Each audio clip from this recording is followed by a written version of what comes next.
அனைவருக்கும் வணக்கம். சிவி பயணம் வலையொலிக்கு உங்களை அன்புடன் வரவேற்கிறேன்.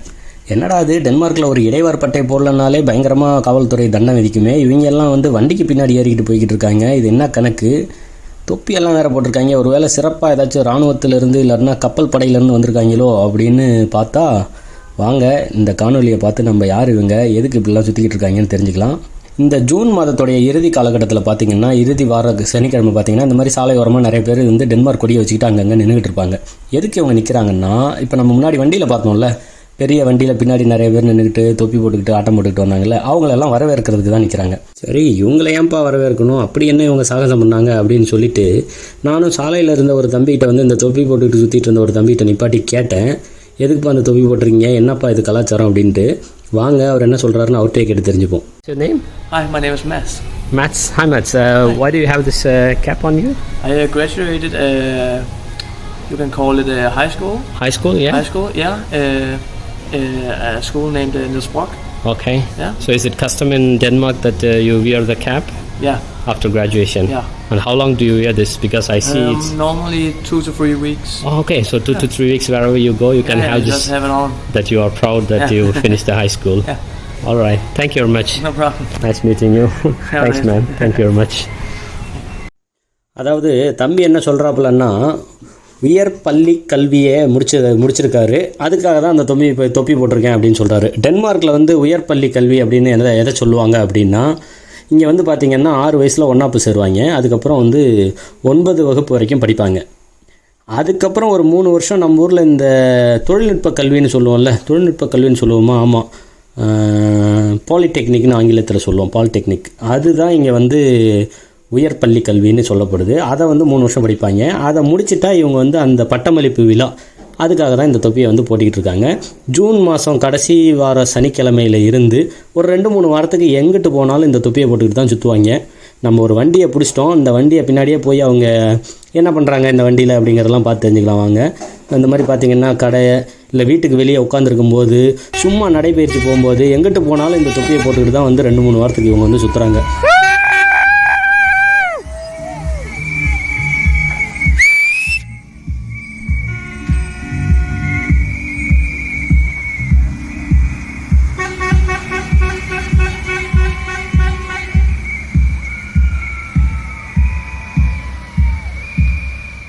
இந்த மாதிரி வண்டியெல்லாம் வந்து டென்மார்க்கில் வந்து இந்த சத்தம் போடவே கூடாது.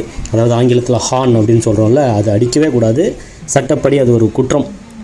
ஆனால் இந்த வண்டிக்கு மட்டும் அந்த அனுமதி உண்டு. அதுவும் குறிப்பாக இந்த 2-3 வாரங்களுக்கு மட்டும் இந்த பாலிடெக்னிக் படித்து முடித்த இந்த மாணவர்களுக்காக அது ஒரு சிறப்பு சலுகை, அவங்க வந்து கொண்டாட்டம்.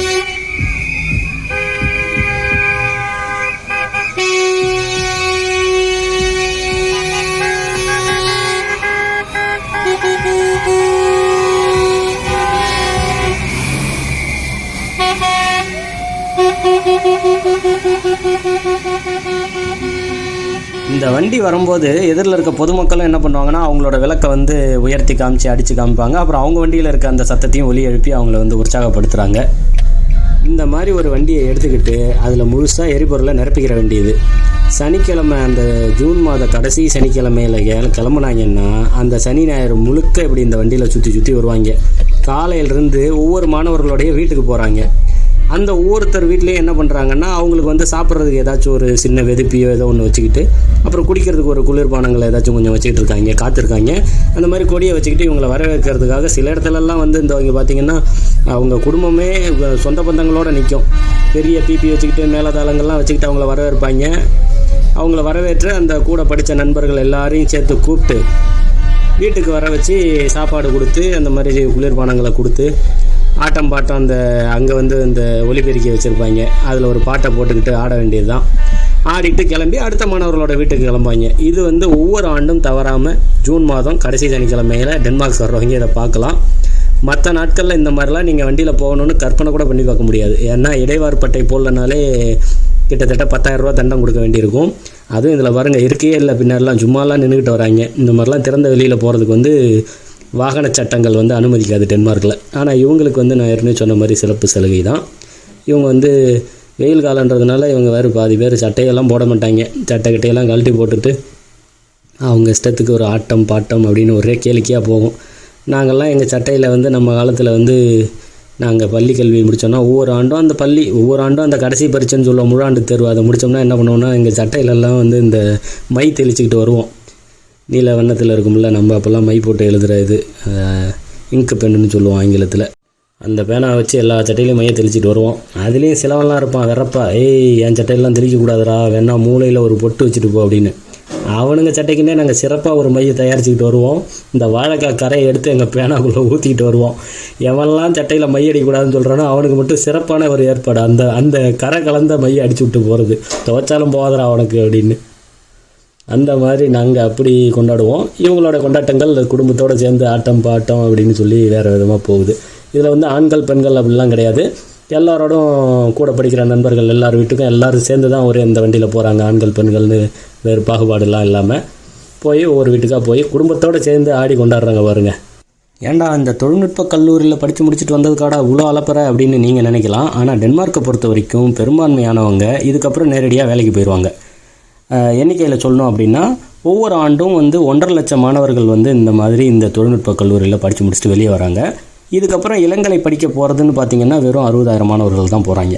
மீதி இருக்க எல்லாரும் அந்த 90,000 மாணவர்களும் என்ன பண்ணுறாங்க அப்படின்னா நேரடியாக வேலைக்கு போயிடுவாங்க. ஏன்னா இவங்களுக்கு வந்து அதிகபட்சமாக அது படித்தாலே போதும். அதுக்கு மேற்கொண்டு ஒரு இளங்கலை முதுகலை பட்டம் அதெல்லாம் தேவைப்படாது. ஏன்னா இந்த ஊரில் வந்து பார்த்திங்கன்னா இப்போ 9ஆம் வகுப்பு வரைக்கும் படிப்பாங்க. 3 ஆண்டு இந்த தொழில்நுட்ப கல்லூரி. இப்போ வந்து மின்சாரத்துறையோ இல்லை கட்டடக்கலையோ இல்லை தச்சு வேலையோ இல்லாட்டினா வந்து சமையல் கலை இல்லாட்டினா துப்புரவு தொழில், இந்த மாதிரி எந்த தொழில்நுட்ப கலையில் வந்து இவங்க கல்லூரி பயின்றாலும் அதை முடிச்சுட்டு போனால் இப்போ சராசரியாக வேலைக்கு சேரும்போது ஒரு 2 லட்சத்துலேருந்து 2.5 லட்ச ரூபா சம்பளம் வருதுன்னு வச்சுக்கோங்க, மாத சம்பளம். அதுக்கடுத்து 3 ஆண்டு இவரோட அனுபவத்தில் இவரோட மாத சம்பளம் பார்த்திங்கன்னா 3 லட்சம் 3.4 லட்சம் போயிடும். ஒரு இளங்கலை பட்டம் படிச்சுட்டு வந்து வேலை செய்கிற இப்போ வங்கியில் வேலை செய்கிறவரோ இல்லை ஒரு பொறியாளரோ அவருக்கும் ஆரம்ப சம்பளம் பார்த்திங்கன்னா 3 லட்சம் 3.4 லட்சம் தான் இருக்கும். ஏப்பா அப்போ பெரிய வித்தியாசம்லாம் இல்லையா, அப்போ நான் எதுக்குப்பா வந்து பட்டப்படிப்பெல்லாம் படிக்கணும் அப்படின்னா படிக்காதீங்க அப்படின்னு தான் இந்த ஊர் சட்டம் சொல்லுது. உங்களுக்கு என்ன விருப்பம் இருக்கோ அதை மட்டும் படிங்க. காசு அதிகமாக கிடைக்குன்றதுக்காகலாம் இங்கே படிச்சிங்கன்னா வேலைக்கு ஆகாது. அதுதான் இந்த ஊரோடைய நடைமுறை. நம்ம ஊர் மாதிரிலாம் வந்து இப்போ வந்து ஒரு கடைகளில் வேலை செய்கிறவங்க பேருந்து ஓட்டுநர் நடத்துனருக்கு இருக்கிற சம்பளத்தை விட பார்த்திங்கன்னா பொறியாளருக்கு இல்லை ஒரு மருத்துவருக்குலாம் அதிக சம்பளம் இருக்கும். நம்ம ஊர்லலாம் 5 மடங்கு அதிகமாக இருக்கும். இங்கே அந்த மாதிரி 4-5 மடங்குலாம் அதிகமாக இருக்காது. சராசரியாக எல்லாருக்கும் ஒரு 2.5 லட்ச ரூபா மாத சம்பளம் வருது அப்படின்னா சிறப்பாக பட்டப்படிப்பு படித்தவங்களுக்கு ஒரு 5,000 ரூபா 10,000 ரூபா சேர்த்து வரும். அவ்வளோதான் வித்தியாசம். இதை பற்றி மேற்படி தகவல் வந்து நான் இன்னொரு காணொலியில் போட்டிருக்கேன், ஸ்வீடன் டென்மார்க் வேலை வாய்ப்புன்னு. அதை பார்த்து மேற்கொண்டு நிறைய தகவல்கள் நீங்கள் தெரிஞ்சுக்கலாம். அனைவருக்கும் நன்றி, வணக்கம்.